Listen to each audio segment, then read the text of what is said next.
Hello friends, welcome to YummyTumy. ఈరోజు అందరికీ favourite అయిన రెసిపీ అండి.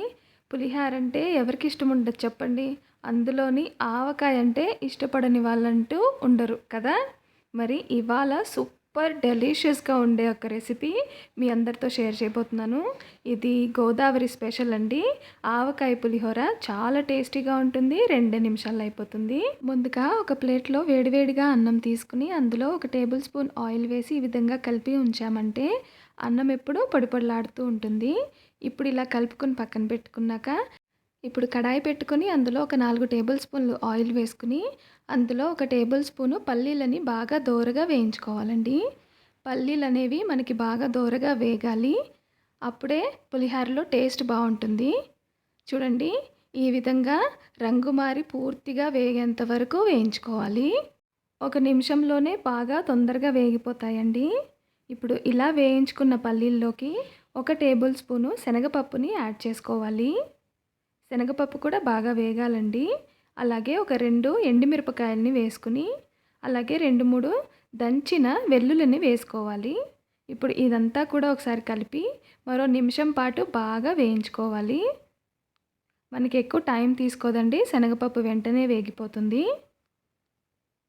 ఈ విధంగా వేయించుకున్నాక ఇప్పుడు ఇందులో 1 టేబుల్ స్పూన్ ఆవాలు, అలాగే 2 పొడుగ్గా చీర్చిన పచ్చిమిరపకాయలు, అలాగే కొద్దిగా కరివేపాకు వేసి దీనంతటినీ కూడా ఒకసారి చిటపటలాడేంత వరకు ఈ విధంగా కలిపేసుకోవాలి.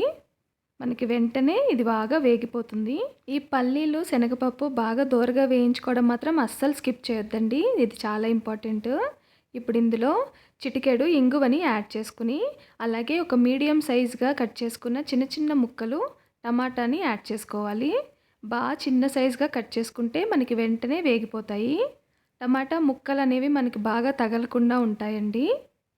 ఇప్పుడు ఇందులో ఒక 1/2 టేబుల్ స్పూన్ పసుపు, అలాగే ఉప్పు రుచికి సరిపడినంత.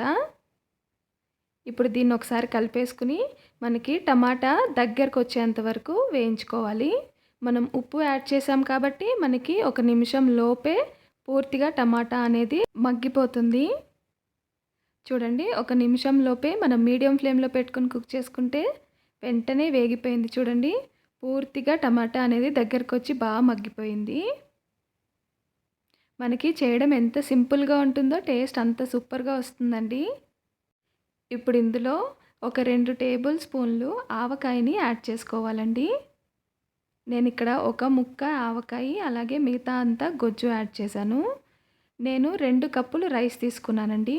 2 కప్పుల రైస్కి 2 పెద్ద స్పూన్లు ఆవకాయని యాడ్ చేశాను. మనం ఈ కొలతతో చేసుకుంటే ఎక్కువ తక్కువ అవ్వకుండా కరెక్ట్గా సరిపోతుందన్నమాట. ఇప్పుడు దీన్ని ఎక్కువ కుక్ చేయాల్సిన అవసరం లేదండి. ఆవకాయ కలిసేలాగా ఒకసారి కలిపేసుకుని అలాగే ఆఖరిగా కొద్దిగా కొత్తిమీర వేసుకుని మరొకసారి దీని అంతటిని కూడా ఒకసారి కలిపేస్తే మనకి ఈ మిశ్రమం అనేది తయారైపోతుంది. చూడండి, మీకు పేస్ట్ లాగా చూస్తేనే అర్థమైపోతుంది పులిహార. ఇప్పుడు దీన్ని ఆఫ్ చేసేసుకుని మనం ముందుగా పక్కన పెట్టుకుని ఉంచుకున్న రైస్లో ఈ మిశ్రమం అంతా కూడా యాడ్ చేసేసుకోవాలి. ఇప్పుడు కొంచెం వేడిగా ఉంది కాబట్టి నేను ముందుగా ఇక్కడ గరిటెతో కలుపుతున్నాను.